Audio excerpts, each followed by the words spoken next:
Buenas tardes. Buenas tardes. Buenas tardes. No dice nada. Muy buenas tardes para todos. Mi nombre es Mauricio López, profesor de la Universidad de Antioquia. Vamos a dar 2 minuticos más para que ingresen otros compañeros de diferentes municipios e iniciamos. En 2 minuticos más iniciamos. Muchas gracias. Ayer me lo compré, man. No digo. Yo lo llevé ayer, ¿verdad? ¿Te acuerdas? Para la información esa. Mandó 3 capítulos menos. Esa vaina es muy saludable y entonces. Una conferencia, está una conferencia. Esa que ve. Esa que no.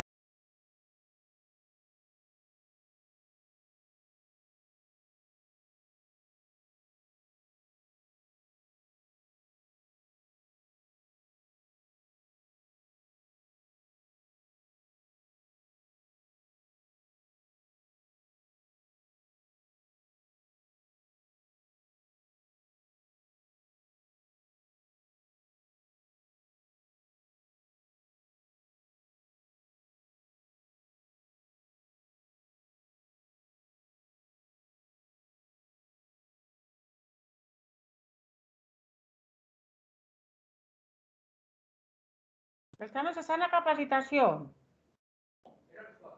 Apenas para empezar.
Bueno, muy buenas tardes para todos. Es un gusto tenerlos el día de hoy en esta importante reunión de trabajo. Mi nombre es Mauricio López González, soy profesor de la Facultad de Ciencias Económicas de la Universidad de Antioquia, la cual en este momento está conjuntamente con el IDEA operando una importante propuesta y desarrollando este trabajo a través del cual se pretende capacitar, formar a los líderes de los municipios antioqueños. El IDEA desde hace un par de años en esta administración se ha preocupado muchísimo por mejorar las capacidades de gestión de nuestros dirigentes locales y en consecuencia ha creado lo que ha denominado la Escuela de Formación para la Gerencia Pública. El día de hoy vamos a iniciar con un tema muy importante que es el catálogo de cuentas presupuestales y para ello vamos a tener a 2 importantes especialistas a nivel nacional. Pero antes de eso, es importante darle la palabra a nuestro gerente, al gerente general del IDEA, el doctor Julián Vázquez Roldán, quien es doctor en Economía de la Universidad de Coruña, España, es economista, magíster en desarrollo, una persona que tiene toda la formación académica necesaria para liderar un proyecto tan grande para el departamento de Antioquia como es el IDEA. En su recorrido, el gerente ha desempeñado cargos en la academia, en el sector público, concretamente en Bancolombia, fue gerente de la banca pública, ha sido decano de la Facultad de Economía de la Universidad Autónoma Latinoamericana y ha sido una persona que desde hace ya muchos años se ha preocupado por impactar positivamente los territorios de diferentes maneras. tanto desde la academia con artículos especializados, como desde el sector público y el sector privado con sus diferentes acciones.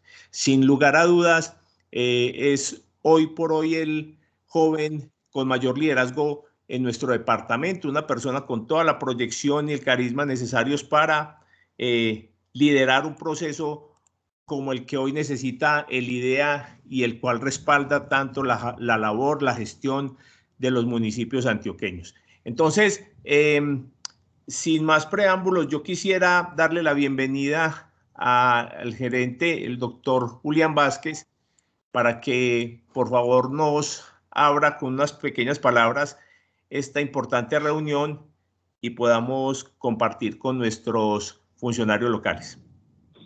Mauro, un saludo muy especial. A mí me llena de mucha alegría poder estar en este inicio de lo que será todo el proceso virtual y presencial de capacitación en temas tan claves como los que se han propuesto en favor de que los servidores, en favor de que los territorios, que los municipios logren avanzar. Pero sobre todo, Mauro, me llena de emoción que en este momento, en el inicio de este proceso, ya estén más de 100 personas conectadas. Ese yo creo que es un mensaje potente que nos tiene que llenar de alegría, pero también, Mauro, te pediría de toda la responsabilidad, el compromiso y en especial la entrega para que los conocimientos, las inquietudes, las propuestas y todo lo que se va a presentar en el desarrollo de este proceso de formación nutra el ejercicio de lo público. Estamos ante una situación sin precedentes y tenemos, por un lado, la COVID-19 que sigue agresiva, que sigue atacando sin discriminar edades. En especial hemos visto una concentración, en algunos casos, en las últimas semanas, en población joven, y eso es un mensaje que hay que asimilar y sobre todo que debe llevar a que nos sigamos cuidando. Un segundo componente, la pandemia económica. Ni qué decir lo que ha vivido el país, pero sobre todo las cifras de desempleo que hemos visto recientemente y que deben de generar una serie de dinámicas en los territorios. Y un tercer y no menor componente, el estallido social. Las marchas han puesto de presente la necesidad de articular esfuerzos, pero sobre todo de atender desde lo local la transformación que requiere el país, y esa atención desde lo local significa escuchar esas necesidades y encontrar los caminos desde lo local, desde lo departamental, lo nacional e internacional, en favor de que la gente reciba respuestas. Y para eso, este gobierno de Unidos por la Vida 2020-2023 y el Instituto para el Desarrollo de Antioquia han puesto de presente tres grandes elementos o tres grandes proyectos y estrategias que hemos no solamente implementado, sino otras que están en términos del debate. Voy rápidamente atendiendo la invitación del profesor Mauricio de que fuera una intervención corta. Primer componente, decidimos ser la banca aliada de los antioqueños porque administramos ese capital de los sueños de vías, los sueños de viviendas, los sueños de agua potable, los sueños de educación de los antioqueños. Y es por eso que hemos buscado múltiples caminos y fondeos en favor de llegar a atender las necesidades sentidas de la población, particularmente para vías en la ruralidad. Hemos creado un cupo de 100.000 millones de pesos para vías rurales, maquinaria amarilla y demás, por cerca de 100.000 millones de pesos a IBR más cero. Yo creo que eso es un mensaje muy potente en este 2021 para responder a esas dificultades que hay en el campo. Un segundo proyecto que lo hemos llamado Antioquia LED, pero que es los servicios públicos del siglo XXI, y es cambiar las luminarias tradicionales por luminarias LED, pero que incorporen el Internet de las cosas. Es penosa la cifra que tiene el país, que 15 de cada 100 personas solamente están conectadas a Internet, y en territorios como el Bajo Cauca, solamente 8 de cada 100 tienen conectividad a Internet. Eso refleja que los jóvenes están sin acceso a empleo en plataformas digitales, que no logran acceder a oportunidades de educación y mucho menos al desarrollo productivo porque no logran ventas online o en el comercio electrónico, como es llamado por muchos. Queremos que por esas luminarias viaje el Internet, viajen los sueños y las oportunidades para todos los antioqueños. Es por eso que el proyecto Antioquia LED lo hemos llamado, más que Antioquia LED, es un proyecto que es sin excusas. El IDEA apalanque el fondeo para que cambiemos todas esas luminarias de sodio y mercurio por LED, pero además que incorporemos el Internet de las cosas. Y además, teniendo en cuenta que allí podemos también establecer circuitos cerrados de televisión y seguridad. Y quiero cerrar esta intervención en una estrategia que creo que se van a sumar todos los antioqueños, y en especial ustedes, quienes representan las administraciones locales. Le hemos propuesto a EPM, al alcalde Daniel Quintero, que el IDEA y la gobernación, el IDEA tiene una participación cercana al 51%, la gobernación cercana al 2%, es decir, que entre el IDEA y la gobernación tenemos el 53% del principal proyecto que tiene el país, como lo es Hidroituango. Hemos dicho que estamos dispuestos a cambiar esa participación que tenemos en el proyecto Hidroituango por una participación en EPM que permita que en los próximos años el IDEA y la gobernación reciban utilidades, que fue el sueño inicial cuando se presentó el proyecto Hidroituango desde el 2008, que con eso se iban a poder materializar los sueños de los antioqueños.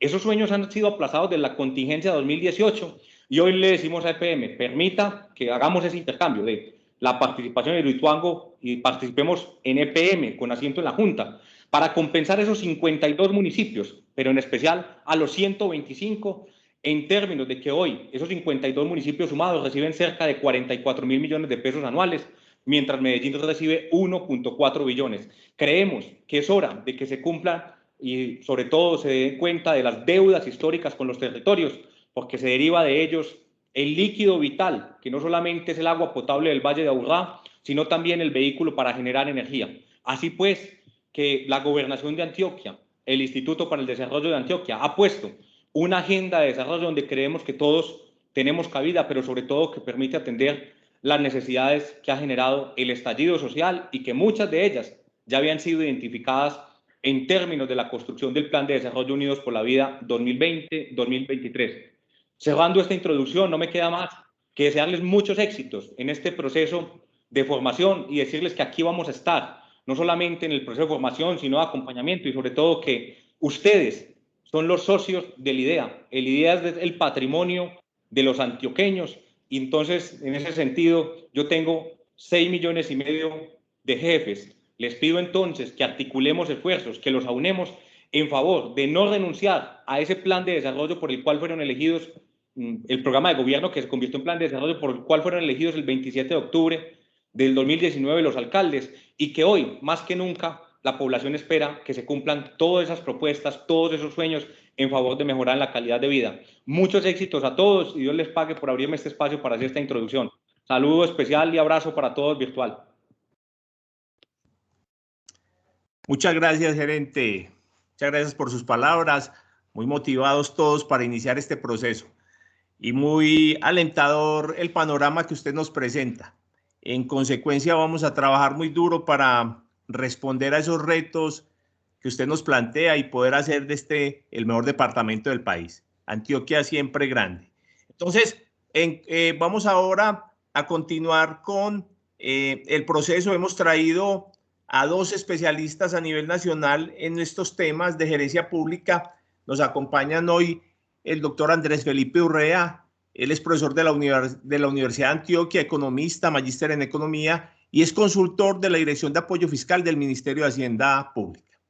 También nos acompaña el doctor José Lenin Galindo, igualmente es profesor de la Universidad de Antioquia, magíster en Science, Public Policy and Management, economista, subdirector de Descentralización y Fortalecimiento Fiscal del DNP, del Departamento Nacional de Planeación, sin lugar a dudas, 2 de las personas que mayor conocimiento tienen en nuestro país sobre la gerencia y las finanzas públicas locales.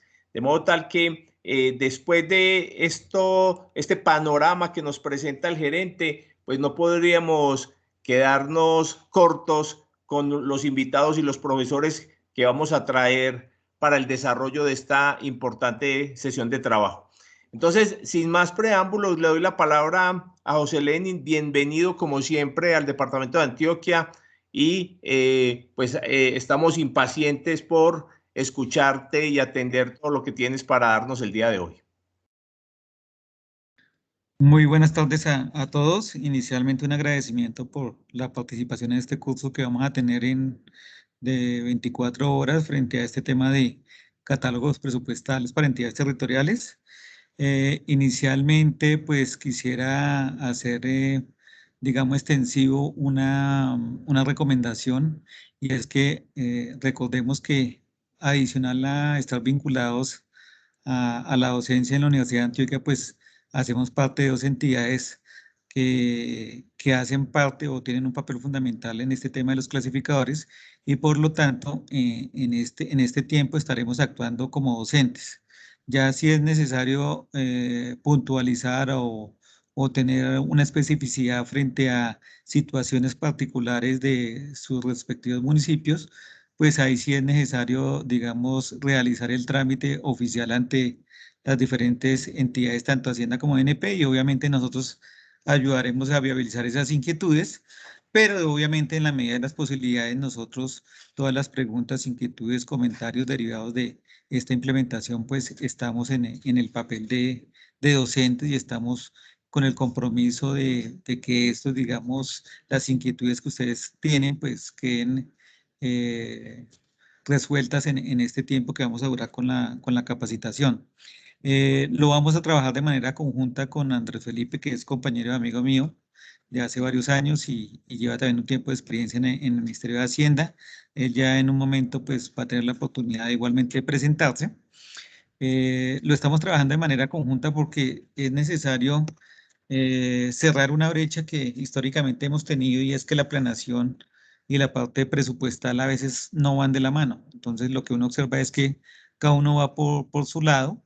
Este modelo se replica desde la orden nacional con el DNP y Ministerio de Hacienda, pero en todos los departamentos y municipios se ve esa misma lógica, en la cual existe una secretaría o una oficina de planeación e igualmente una hacienda, y a veces, digamos, ese trabajo coordinado no se ve de la mejor manera.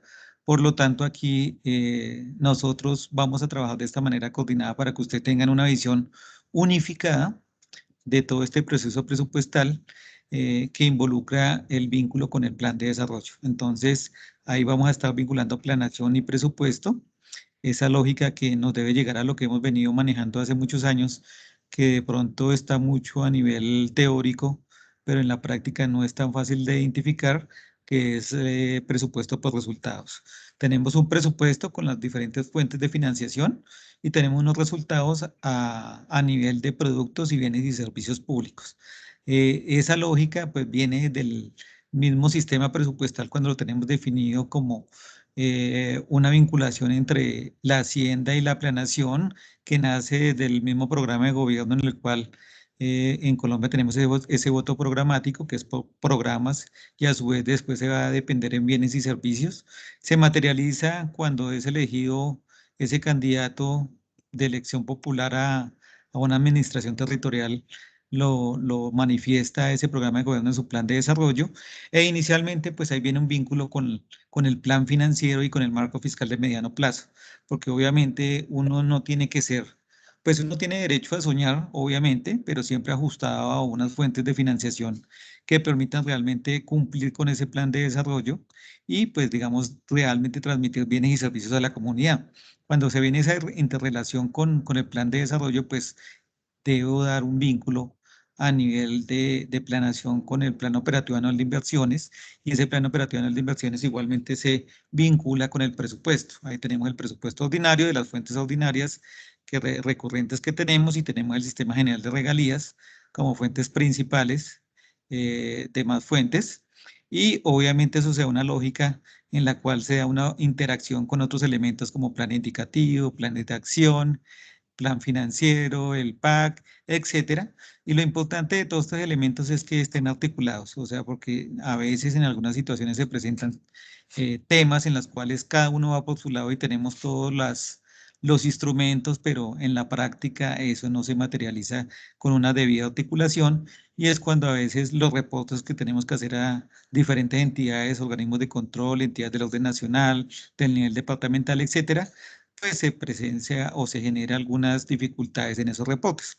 Por lo tanto, parte del trabajo que nosotros vamos a realizar es tratar de tener globalidad de planeación y presupuesto y vincularlo para que no se quede como que se cumplió la tarea, pero por dos frentes distintos y que a veces no tienen una unión que permita realmente medir la gestión territorial. Eso a nivel inicial. Nosotros vamos en estas 24 horas a trabajar todo el tema de los catálogos, el por qué se tienen los catálogos, para qué, cómo se hace, cómo masticamos esta situación, cuál es el soporte legal, a dónde queremos llegar, cuáles van a ser los tiempos digamos, de implementación, cómo manejar todo lo que es ingreso, funcionamiento, inversión, deuda, etcétera, cómo se manejen las fuentes de financiación, los clasificadores complementarios, etcétera. Todo esto hace parte pues, de lo que vamos a desarrollar en estas 24 horas.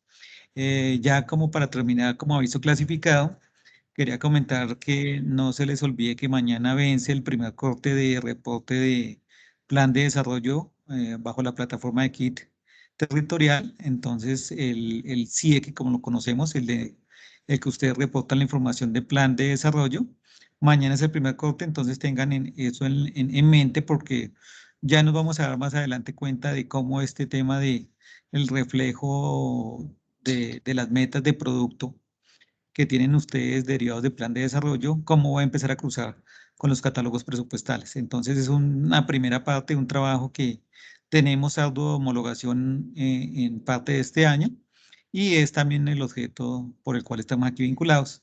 El día de hoy, el desarrollo o mejor, la primera parte en especial de este curso va a ser dirigido por Andrés Felipe para evacuar todo el tema en especial de ingresos, gasto de funcionamiento y servicio de la deuda, pues digamos para atendiendo la misma competencia de Hacienda, y yo igualmente haré el vínculo con toda la parte de inversión, con el tema de banco de proyectos, con MGA, con CIE, etcétera, para que veamos cómo es esa lógica integral.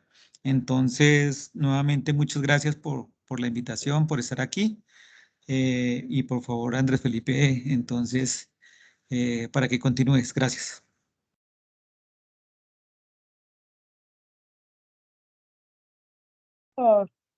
Mil gracias, José Leni. Muy buenas tardes a todos. Encantado de estar aquí compartiendo estos momentos valiosos porque seguramente hacen parte todavía de su jornada de trabajo, pero que esperamos que sea muy provechoso, no solamente para fines académicos, sino para lo que más nos interesa desde el punto de vista de la gestión pública en todos los gobiernos subnacionales, y es que se dé un trámite exitoso de ese proceso de implementación del catálogo de clasificación presupuestal para entidades territoriales y subdescentralizadas. Entonces, como bien lo decía José Leni, mi nombre es Andrés Felipe y yo vengo entonces a proponer solamente un tema en esta primera sesión con el ánimo de equilibrar la cancha del conocimiento. Entonces, en buena medida, el ejercicio que nosotros vamos a hacer en este curso de formación para la gerencia pública que brinda la Universidad de Antioquia, pues es adentrarnos en el mundo, en ese complejo mundo del catálogo de clasificación presupuestal para entidades territoriales y subdescentralizadas. Decía recién el gerente del IDEA, el doctor, que hay muchísimos retos que tenemos hoy en los gobiernos subnacionales. Todavía la pandemia no se ha acabado, la prolongación de los efectos de una crisis sin precedentes está latente, la tenemos ahí, no hemos podido salir de esta coyuntura tan tremenda, pero al tiempo nos hemos enfrentado en los territorios a ese proceso de armonización de administración saliente y administración entrante. Entonces yo creo que en la historia reciente nunca había existido tanta complejidad desde el punto de vista de la gestión pública para sortear una crisis de esta magnitud en un primer año de mandato territorial.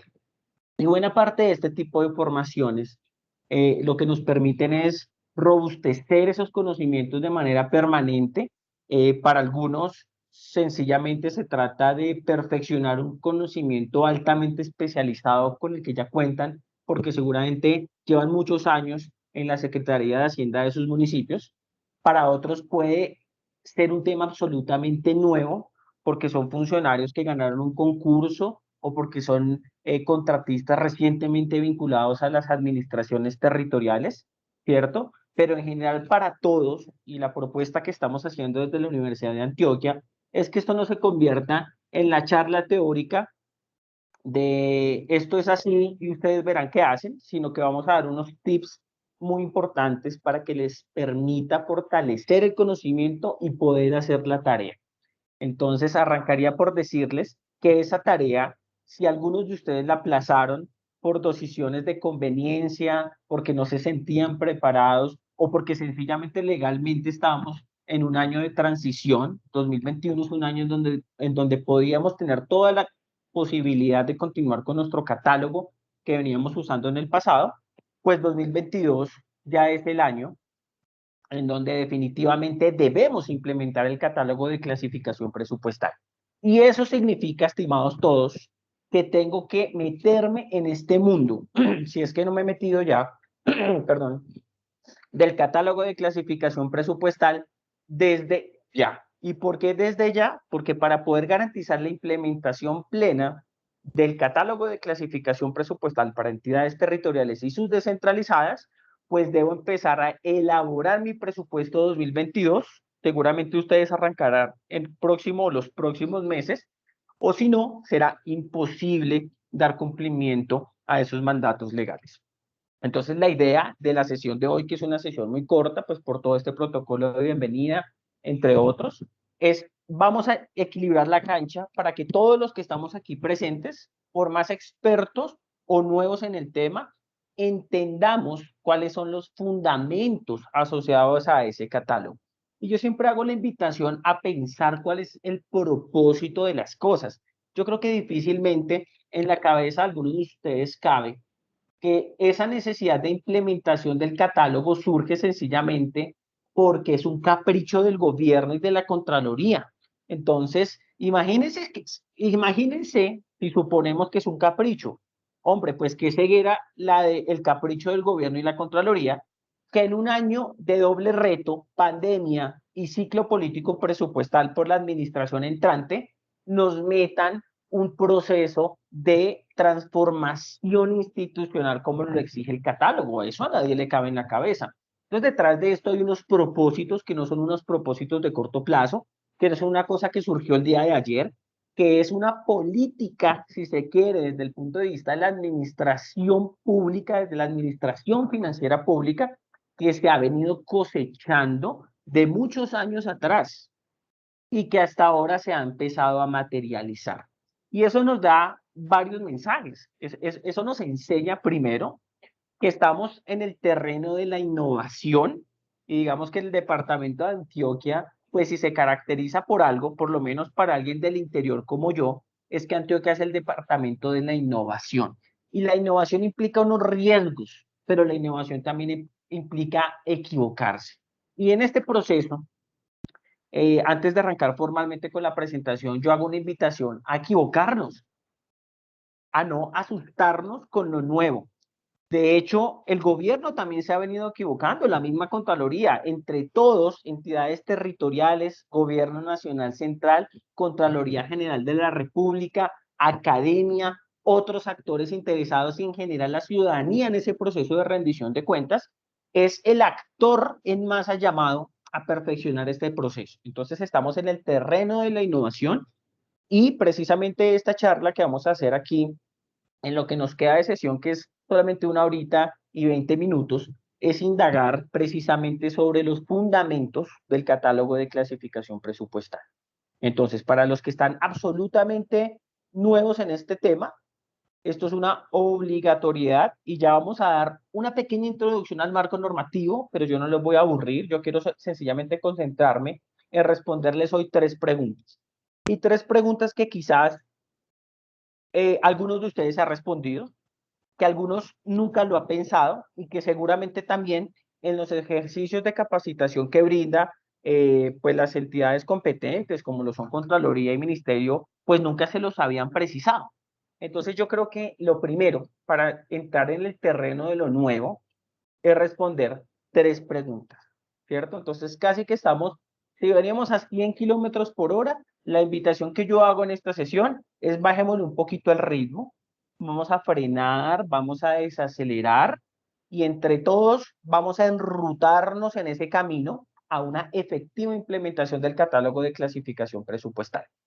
En los últimos 10 minutos de la sesión, les propongo de aquí en adelante, yo quiero que esos minutos se los dediquemos a las preguntas. Si, digamos, en la misma dinámica de las sesiones, identificamos que son muchísimas las preguntas y que tiempo no nos está dando, pues podríamos evaluar la pertinencia de aumentar un poco el tiempo para la sesión de dudas, pero por lo pronto entonces les propongo eso, que respondamos entre todos. Yo les voy a llevar a que respondamos 3 preguntas que no sé si ustedes se la han venido haciendo, y las preguntas son: ¿por qué estamos hablando de un catálogo de clasificación presupuestal para entidades territoriales y descentralizadas? Parece extraño porque desde la historia de la descentralización, ¿verdad? O sea, la descentralización y el modelo de descentralización fiscal y administrativo que tiene Colombia en la práctica no es nuevo. Tenemos varios hitos. Desde 1960 pasamos por la Constitución del 91 y estamos ya en pleno siglo XXI, después de la Constitución del Marco de Disciplina Fiscal y Financiero. Ya han pasado 20 años y tenemos cifras fiscales de las entidades territoriales. Uno entra a la página del Departamento Nacional de Planeación o a través de la página del CISPUD y uno encuentra información histórica casi que desde 1990 a 1986, si no me equivoco, de ingresos, de gastos, de resultado fiscal, de movimientos presupuestales. Entonces parece extraño pensar por qué estamos hablando de un catálogo de clasificación presupuestal si en la historia reciente todas las entidades territoriales han llevado registros de su ejecución presupuestal. Pues hay unas razones detrás de eso. La segunda pregunta que yo quiero intentar responder, digamos, para incentivar esos ejercicios de reflexión, es ¿para qué se está exigiendo un nuevo catálogo de clasificación presupuestal? ¿Cuál es el propósito que hay detrás? ¿Será que esto es solamente para molestarle la vida a las entidades territoriales? ¿Será que esto es solamente para vigilar más el uso de los recursos públicos, sabiendo que las entidades territoriales están asfixiadas con las denominadas IAS? Pues parece ser que hay unos argumentos técnicos de conveniencia, de información estadística que hay detrás, pero que sencillamente no tenemos presente y los vamos a explorar. Y lo tercero, que va a terminar siendo el núcleo, perdón, de todas estas reuniones en donde toquemos explícitamente el tema del catálogo de clasificación presupuestal, y es cómo lo vamos a implementar. Y ese cómo pasa ineludiblemente por explorar las complejidades asociadas del catálogo. Entonces, si usted tiene que hacer la tarea como secretario de Hacienda, como director de presupuesto, como técnico que soporta la implementación del catálogo en la entidad territorial, usted me va a decir que el cómo se resuelve no es entendiendo los conceptos básicos de ingreso y gasto, sino metiéndose en esa lógica de los conceptos de ingreso y objetos de gasto y entender el mundo de sus complejidades. Entonces, ¿cómo así que en el anexo 1 de ingresos no aparecen los fondos especiales? ¿Eso qué implicación tiene? Perdón, ¿cómo debo articular los fondos especiales desde la lógica del catálogo de clasificación presupuestal? ¿Qué hay, por ejemplo, con la especificidad sobre los subsidios de acueducto, alcantarillado y aseo en ese sector que no captura el catálogo de clasificación presupuestal, pero que es vital para la entidad territorial? ¿Cómo así, señores Contraloría y Ministerio de Hacienda y Crédito Público, que mi cuenta de captura de recursos del balance es un cajoncito que se llama recursos del balance, si yo necesito discriminar todo lo que son ingresos, recursos del balance que se derivan de ICLD, que no terminan convertidos en ICLD, pero que se derivan de ICLD, si yo necesito la especificidad sobre los rendimientos financieros, y eso no lo tiene el catálogo? Entonces la invitación y la propuesta que nosotros le hacemos a ustedes desde la Universidad de Antioquia es que vamos a entender el cómo desde las complejidades, no desde lo básico. Y entonces vamos a tocar elementos de casuística, por supuesto. Tantos elementos de casuística como nos gustaría, imposible. Porque imagínense nosotros solamente en una clase dedicados a resolver las dudas puntuales que hay en todos los municipios del departamento de Antioquia. Pues se nos fueron las 24 horas, 48 horas, 3 meses y seguramente no terminamos. Entonces, como lo decía José Lenny, hay unos canales oficiales que sabemos que están colapsados por la cantidad de consultas que han llegado a las entidades territoriales, pero son unos canales que hay que seguir empleando.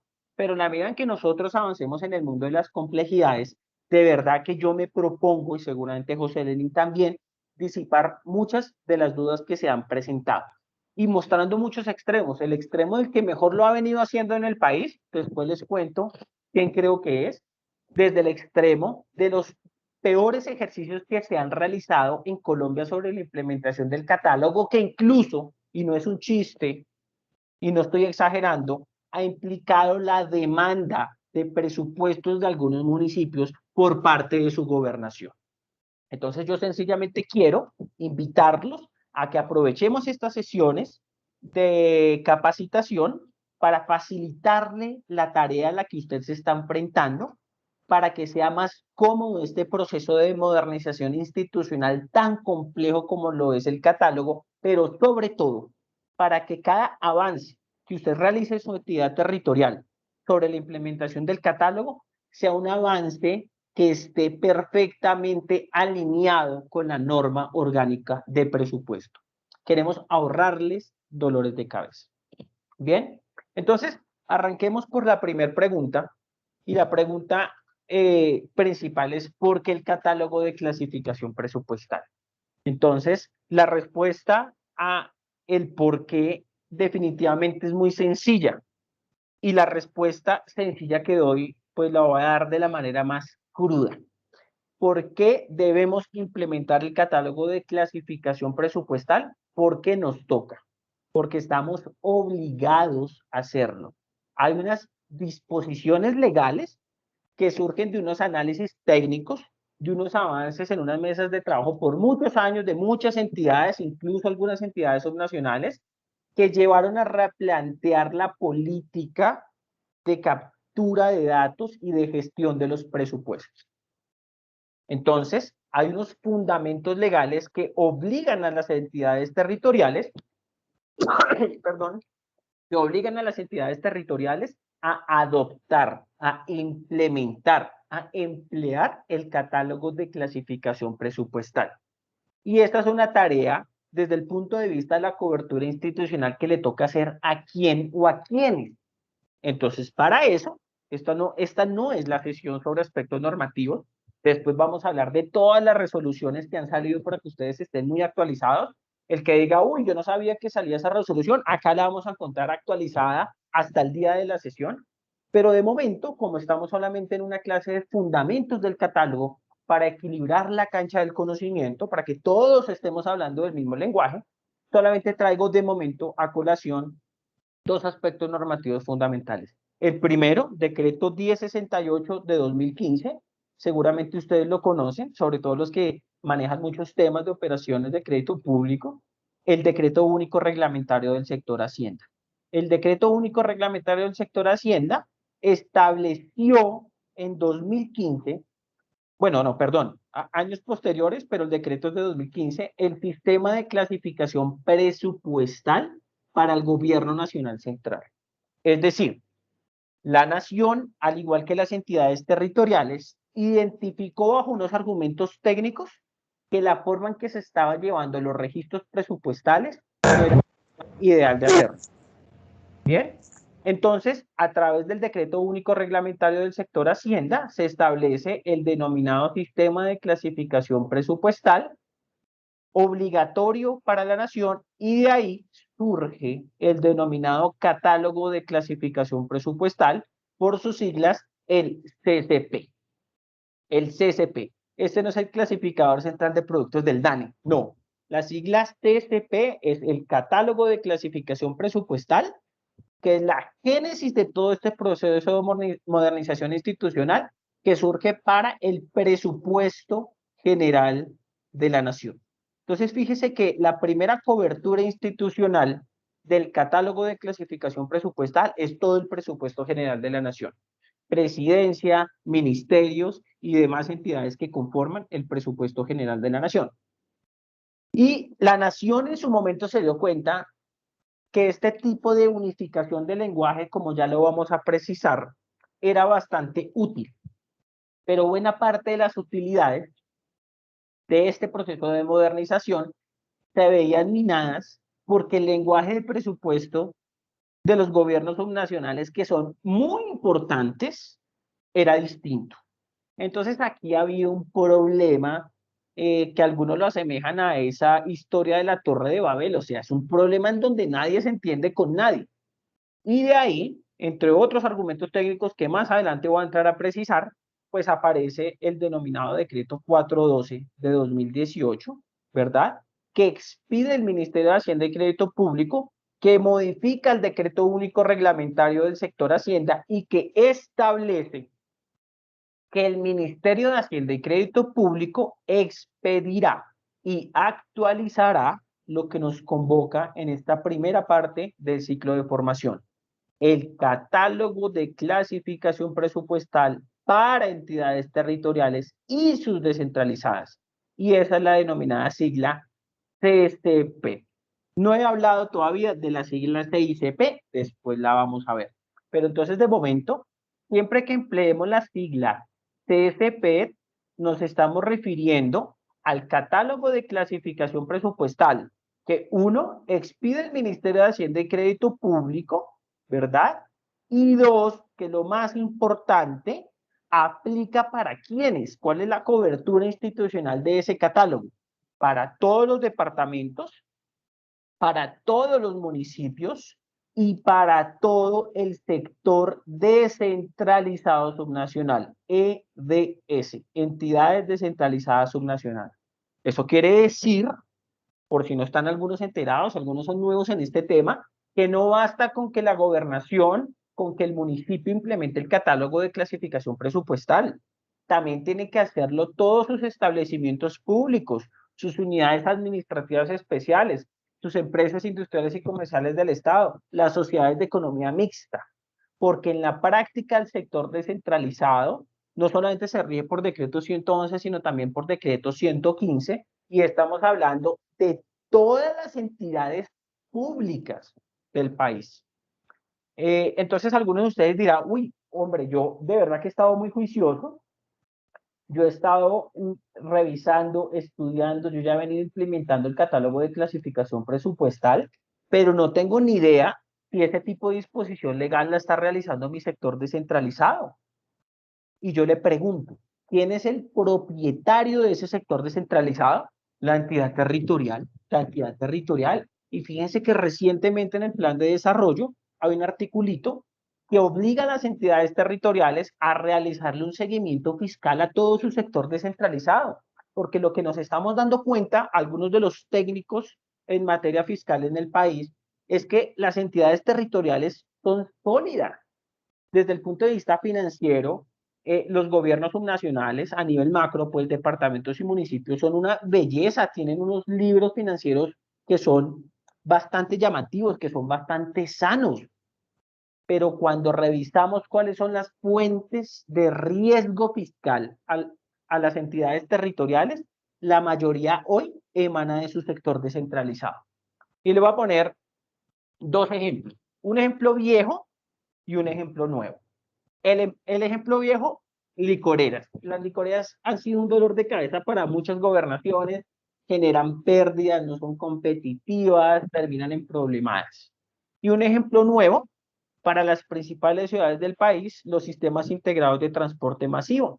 Entonces, si tienen la oportunidad de pegarse la rodadita a Bogotá, de pegarse la rodadita a Cali, de pasar allá a Medellín, de pasar a Barranquilla, de pasar a Cartagena, de pasar a Bucaramanga, de pasar a Pereira, pues fíjense que los dolores de cabeza fiscales en esas entidades, que son entidades robustas desde el punto de vista fiscal como entidad territorial, pues son sus sistemas integrados de transporte masivo, con unos déficits estructurales, con unos déficits operacionales por la pandemia, porque la gente no está utilizando el transporte masivo, se está quedando a trabajar en casa, porque hubo unas restricciones a la operación de esos sistemas de transporte masivo, y al final de cuentas, ¿quién debe responder? No, pues el sistema de transporte masivo, porque ellos tienen su autonomía financiera, ellos verán cómo resuelven la tarea. Pues no, porque los propietarios de esos sistemas son las ciudades. Y el servicio público de transporte es un servicio que se debe salvaguardar. Entonces yo creo que aquí detrás de todo esto, para decirles, aunque este no es un curso de análisis financiero ni de riesgos fiscales, es que todo esto nos va a ayudar a entender mejor las complejidades asociadas al análisis financiero, porque muchas veces cuando estamos trabajando, llevamos 10 años trabajando en la gobernación de Antioquia, y de un momento a otro nos pasan a trabajar en el IDEA, pues quedamos perdidos, quedamos perdidos. Entonces uno dice, oiga, ¿y de qué se remunera el IDEA? Pues hombre, es que el IDEA funciona, ustedes lo saben, es un INFI, un Instituto Financiero de Fomento y Desarrollo. Puede en la práctica captar excedentes de liquidez, ¿verdad? Puede otorgar créditos, tiene una estructura presupuestal muy distinta a una entidad territorial, que yo estoy muy seguro que antes de este catálogo de clasificación presupuestal, yo creo que ese tipo de cambios eran muy difíciles para un funcionario.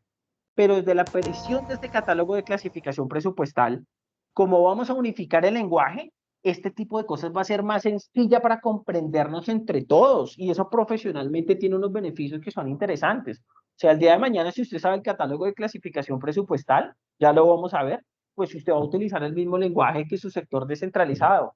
Entonces, se fue de la Secretaría de Hacienda, pero pasó a gerenciar un establecimiento público, puede sentirse tranquilo. Su conocimiento presupuestal, que yo sé que es muy avanzado, va a seguir siendo pertinente, porque este catálogo de clasificación presupuestal tiene, insisto, una cobertura institucional absoluta por el sector público.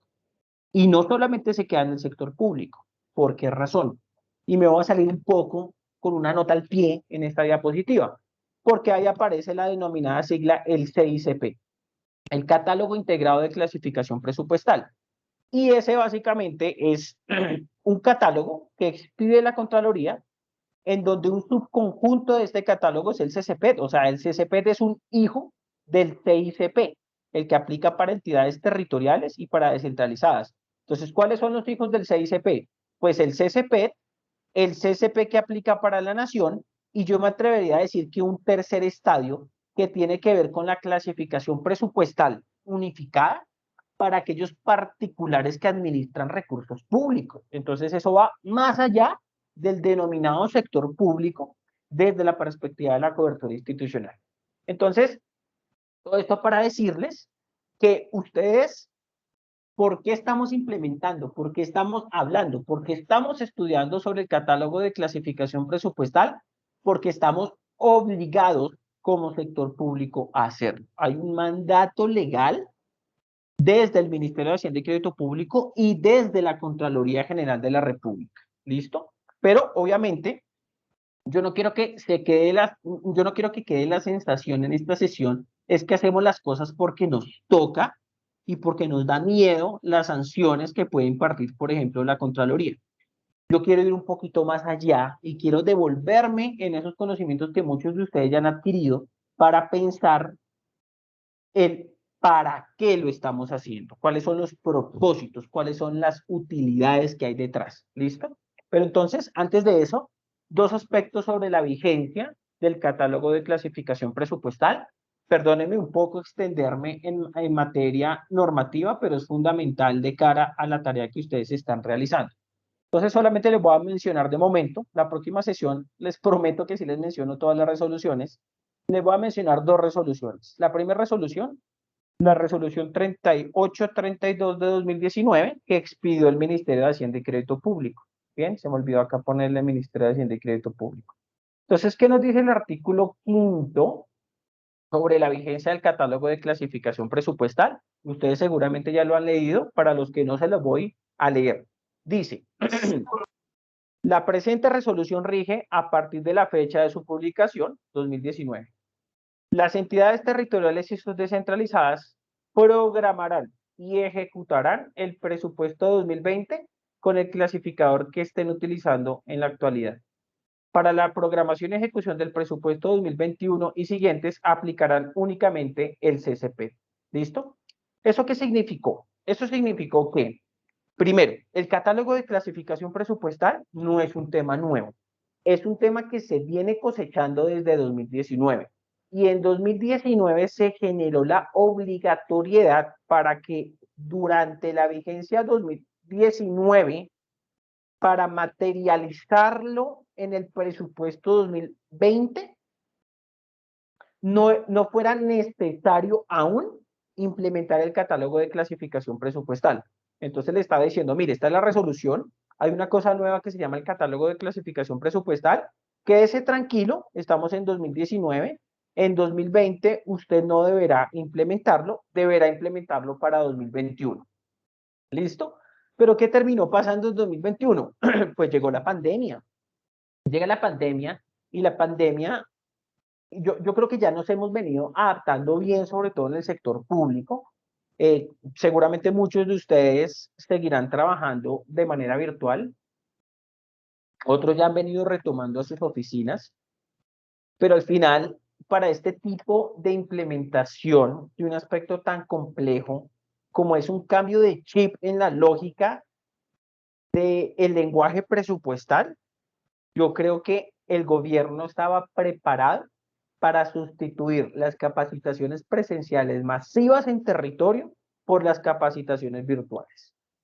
Y con la pandemia y tantos problemas que solventaron las entidades, tenían que reorientar rentas, tenían que asegurar el flujo de recursos para el régimen subsidiado, para fortalecer los elementos de bioseguridad de las instituciones educativas, tenían que atender los decretos de emergencia para los subsidios en acueducto, alcantarillado y aseo. Pues yo creo que era muy difícil materializar la implementación del catálogo en 2021, ¿cierto? Porque recuerden que pues siempre ustedes saben mejor que nadie que hay un rezago para efectos de la elaboración del presupuesto. O sea, yo arranco normalmente en el segundo semestre para preparar todo y por allá a finales del año presentarle a mi corporación pública mi proyecto de presupuesto en este lenguaje presupuestal.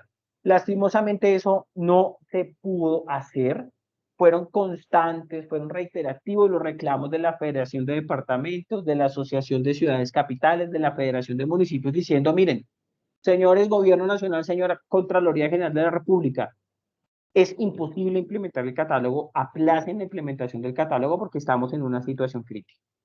Y escuchando esas voces, un poquito tarde, temporalmente hablando, por allá en noviembre, diciembre de 2020, el Ministerio de Hacienda y Crédito Público expidió la resolución 23 de 2020. Y esa resolución nos dice entonces que desde el punto de vista del año 2020, perdón, que desde el punto de vista del año 2021, que es el año en el que nos encontramos, ¿cierto? Estamos en el contexto de un régimen de transición.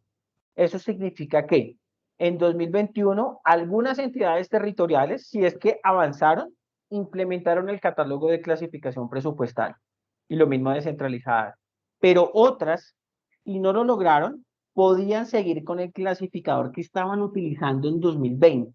¿Listo? Entonces estamos todavía en 2021, en el año T, el año de la transición, en el año en el que algunos de los municipios de Antioquia seguramente ya están implementando, ya tienen avanzada la implementación del catálogo, otros seguramente se están enterando hasta ahora, puede ser, puede ocurrir, aunque pues digamos que el departamento de Antioquia siempre sobresale porque es muy juicioso y es de los primeros que hace las cosas bien, pero lo que debemos, tener claro de esta resolución 2323 de 2020 y es lo que aquí nos convoca, es que para efectos de la programación y ejecución del presupuesto de la vigencia 2022 y siguientes, las entidades territoriales y sus descentralizadas deben aplicar únicamente el catálogo de clasificación presupuestal. Entonces, no será válido un presupuesto que ustedes presenten a una corporación pública este año que no esté alineado, con este lenguaje presupuestal. No será válido. Entonces, ¿a qué riesgos se podrían ustedes enfrentar? Pues naturalmente al riesgo de la parálisis de la ejecución presupuestal, que a mí me parece la sanción implícita más fuerte. Estamos en unos años que demandan reactivación económica. Usted piensa en el año 2022, el año 2023, esos son los años que convocan a las entidades territoriales a ser un actor protagónico en materia de reactivación económica local. Imagínese usted que arranca la vigencia 2022, va a empezar a ejecutar su gasto, seguramente sus operaciones de crédito público para apalancar los proyectos de inversión claves en su plan de desarrollo, y usted le terminan demandando su presupuesto porque no implementó el catálogo. Eso a mí, en lo personal, me parece una sanción gravísima, porque al final estaría yo defraudando por no meterme en el tren de la modernización institucional obligatoria, estaría defraudando a esos ciudadanos que votaron por mi plan de desarrollo, porque se va a obstaculizar ese plan de desarrollo. Y otras sanciones, pues seguramente administrativas por parte del control fiscal que ejerce la Contraloría General de la República, y seguramente medidas disciplinarias por no cumplir con los mandatos legales en materia de presupuesto. ¿Listo? Entonces, ya vamos a hablar el para qué, pero yo quiero dejar algo muy claro y lo voy a reiterar varias veces cada vez que hablen conmigo, cada vez que yo esté en estas sesiones lo voy a reiterar. Y es que debe quedar absolutamente claro para todos ustedes, amables asistentes, invitados, que el catálogo de clasificación presupuestal no modifica en lo absoluto el Estatuto Orgánico de Presupuesto. O por ir más allá, el CCP es neutro frente a las normas orgánicas de presupuesto. El CCP no le está diciendo, mire, implementa el CCP y vulnere la clasificación presupuestal que hay detrás del decreto 111 del 96 o el decreto 115 del 96. Nunca. El CCP debe entenderse como una herramienta, si se quiere, neutra frente al Estatuto Orgánico de Presupuesto. Bien, y cuando nos metamos en ese mundo de las complejidades, pues esto va a ser mucho más claro y yo les voy a mostrar ejemplos de lo que no debe hacerse y lo que puede generar problemas y lo que debe hacerse para poder alinear este nuevo lenguaje presupuestal con el Estatuto Orgánico de Presupuesto, sobre el cual, de hecho, sus estatutos de presupuesto están basados, ¿verdad? Entonces, que lo tengamos muy claro. Eso va a ser la primera regla de este curso, y es que la Universidad de Antioquia nos está diciendo a todos nosotros en los municipios de Antioquia que el catálogo de clasificación presupuestal no modifica en lo más mínimo el Estatuto Orgánico de Presupuesto. ¿Ok? Bien. Entonces, ahora pensemos en el propósito del catálogo de clasificación presupuestal. Eventualmente, si hay alguna pregunta, si hay algún comentario, si hay alguna intervención que ustedes consideren pertinente, no duden en levantar su manito, pues porque además el tiempo es de todos, ¿vale? Pues yo estoy compartiendo mi pantalla, no me queda muy fácil verlo, pero pues voy a intentar estar mirando esa pantalla. Uy, creo que dejé de compartir. Ah, no, acá está la presentación. Entonces, si hay algún comentario, pues bienvenido siempre, o alguna pregunta puntual. Entonces, lo segundo que queremos responder en esa primera clase muy básica de fundamentos del catálogo es ¿para qué el catálogo de clasificación presupuestal? Y cuando uno piensa en el para qué, pues la palabra clave es el propósito. ¿Cuáles son los objetivos que se buscan? ¿Sí? ¿Qué resultado espero yo encontrar mediante el catálogo de clasificación presupuestal?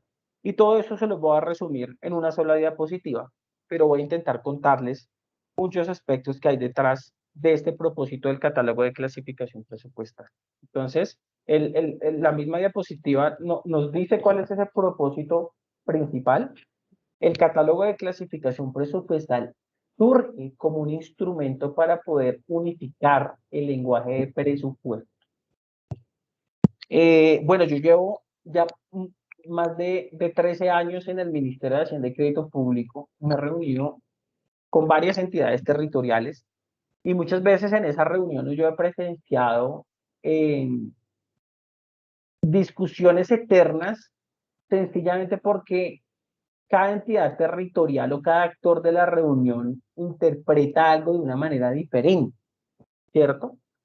Y en la práctica no es que alguno tenga la razón y el otro esté equivocado, sino que sencillamente no hemos hablado en materia de presupuesto todos el mismo lenguaje presupuestal. Y es mucho más triste, incluso preocupante el tema, no pensando en las entidades territoriales, sino en la interlocución, por ejemplo, entre una entidad territorial y el gobierno nacional central. No tenemos el lenguaje presupuestal unificado y eso es algo que nos puede generar muchas debilidades en materia de planeación financiera, ¿verdad? Y pasa no solamente por temas de lenguaje presupuestal, muchas veces tiene que ver con temas de la administración misma de la gestión financiera pública. Entonces les doy un ejemplo. ¿Cómo así que el INVIAS realiza un convenio interadministrativo con una entidad territorial para financiar determinada infraestructura y el primer año solamente les va a girar el 5% de los recursos a cofinanciar y el próximo año el 95%? Entonces llega la entidad territorial y dice, bueno, pues como yo voy a perfeccionar la ejecución del proyecto en la próxima vigencia, debo solicitarle a mi corporación pública la autorización de una vigencia futura. Y en este caso, pues diría que una vigencia futura ordinaria, porque la apropiación arranca en la vigencia en que se autoriza. Pero el INVIA solo me transfiere el 5% y el requisito que consagra la ley 819 de vigencias futuras para entidades territoriales ordinarias es la apropiación de mínimo el 15%. Entonces, parece un ejemplo inventado y no, es un ejemplo real. Yo estoy seguro que ustedes a veces tendrán que padecerlo.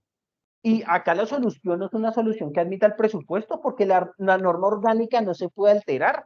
Acá procede toda una modificación de un convenio de cofinanciación, de un convenio interadministrativo que firmé con una entidad del gobierno nacional central. Vaya, explíquele eso, vaya y materialice la modificación de ese convenio de cofinanciación y se le fue el tiempo y no hizo el proyecto de inversión.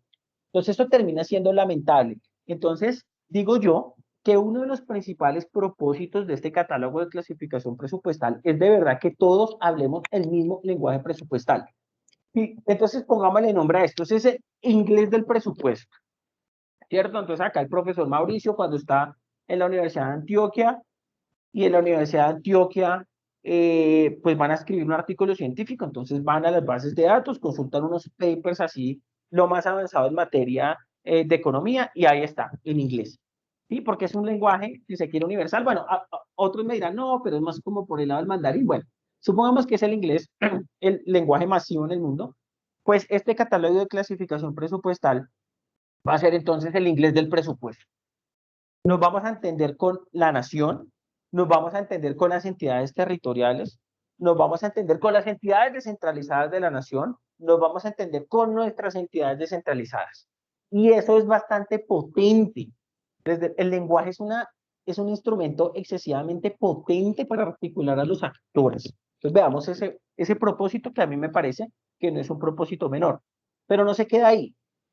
Y no se queda ahí porque esa unificación del lenguaje presupuestal también está armonizada con el estándar internacional en materia de producción de estadísticas fiscales. Y digamos que la Biblia, si se quiere, sobre esa lógica del estándar de clasificación presupuestal, es el Manual de Estadísticas del Fondo Monetario Internacional, versión 2014. Entonces, no es una Biblia porque sí. En la práctica, recuerden que nosotros como gobierno colombiano ingresamos a un selecto club que se llama el Club de los Países de la OCDE o OCDE, Organización de Cooperación y Desarrollo Económico, y lo que nosotros queremos, porque Colombia es un país que tiene muchos problemas, pero que también intenta hacer las cosas bien, y yo creo que esto es un paso en la dirección correcta. Nosotros queremos hacer parte de los países que emplean las mejores prácticas en materia de producción de estadísticas de finanzas públicas. Y no se pueden producir buenas estadísticas de finanzas públicas sin antes unificar el lenguaje presupuestario. Y detrás de esa posibilidad de compararme con otros gobiernos subnacionales del mundo, también está la posibilidad de aprender de otros casos exitosos o de que nosotros como gobiernos subnacionales colombianos también enseñemos de casos exitosos en otras partes del mundo. Por ejemplo, para dar un ejemplo chiquitico al respecto, entonces nosotros a veces criticamos mucho pues las inflexibilidades propias de las reglas fiscales subnacionales. Entonces algunos dirán, uy, no, esa ley 617, mire, me tiene ahogado, no me deja contratar la gente que yo necesito acá fortalecer. Pero hay países en el mundo que nos han aplaudido por esas normas y que nos han pedido que les enseñemos. Vietnam es un ejemplo, en materia de deuda México es otro ejemplo.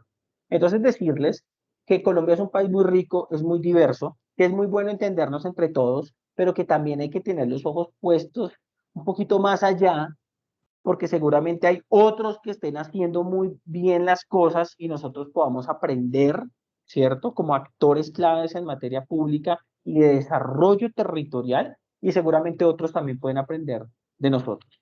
Entonces, digamos que acá se está buscando un objetivo que es la unificación del lenguaje presupuestal, y eso va a tener no solamente las posibilidades de comparación, sino también de perfeccionar el análisis financiero. Y hasta ahí no hemos llegado. Nosotros solamente como implementación del catálogo, por ahora estamos buscando la unificación del lenguaje presupuestal como país.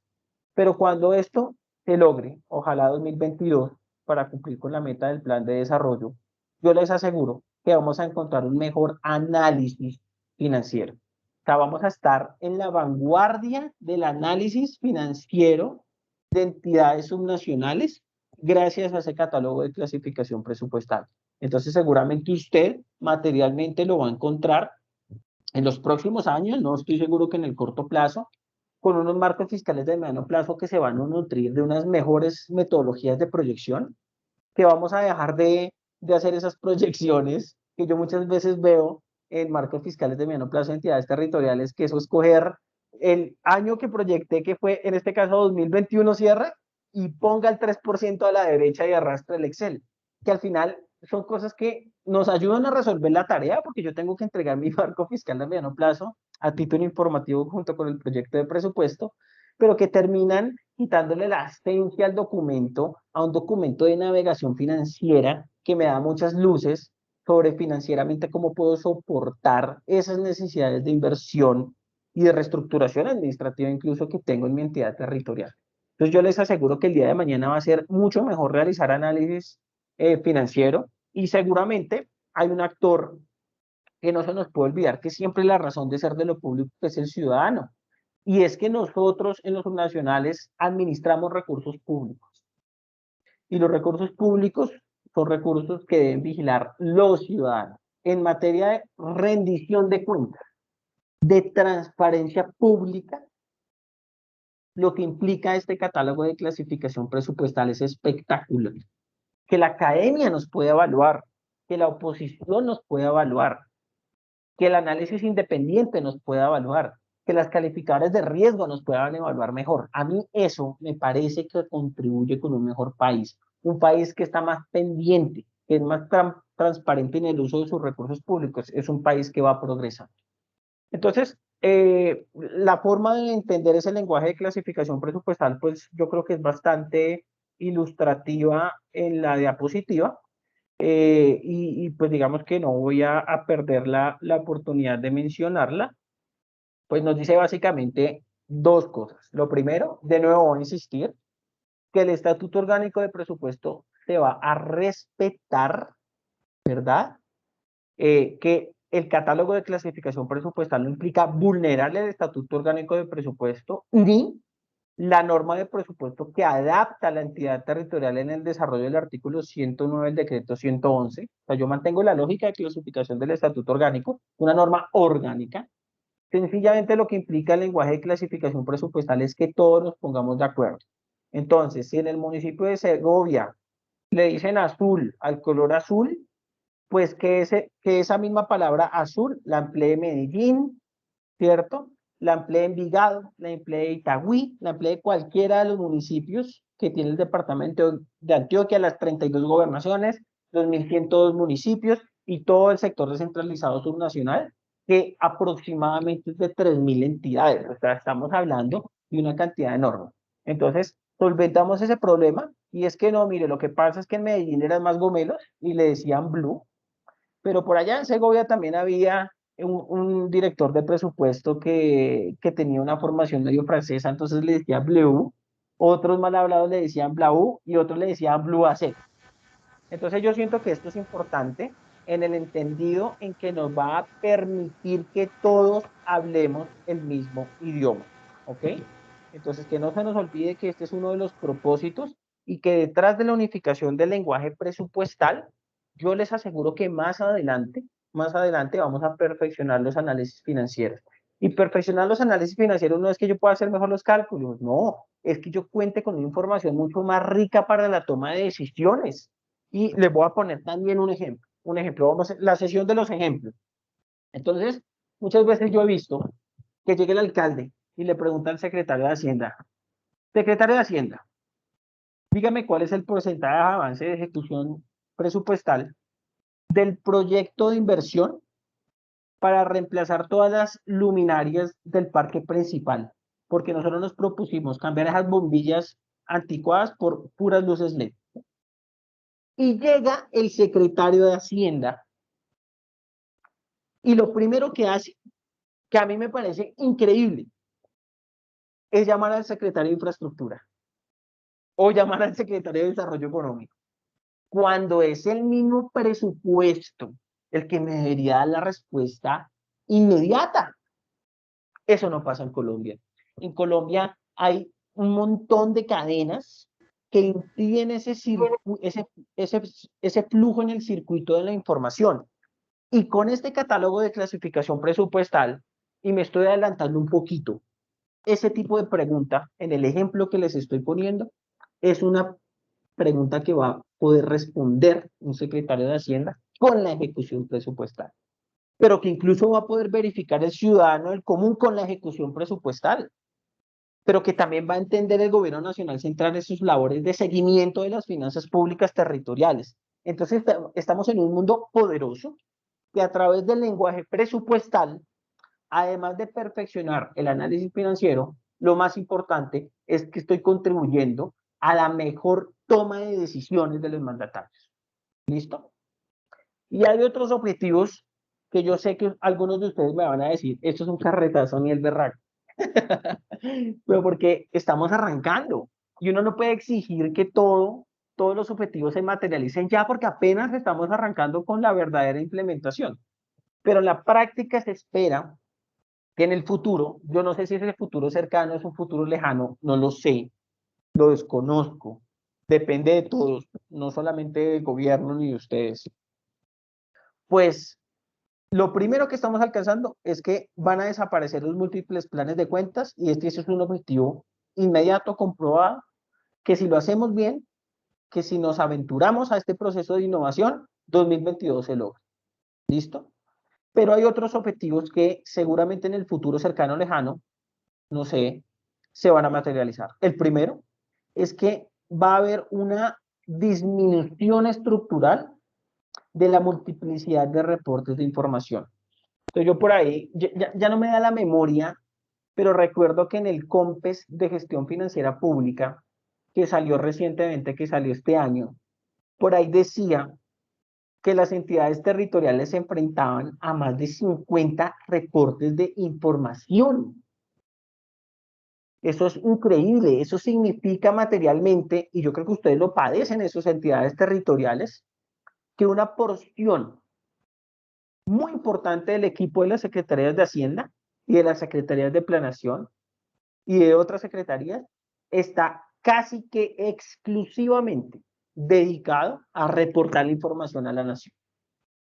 ¿Cuándo esos reportes deberían ser sencillos si unificamos los lenguajes y la gente, cumpliendo con un reporte que puede ser sencillo, debería estar pensando en la transformación del territorio, en ayudarle al mandatario a tomar las mejores decisiones financieras, ¿verdad?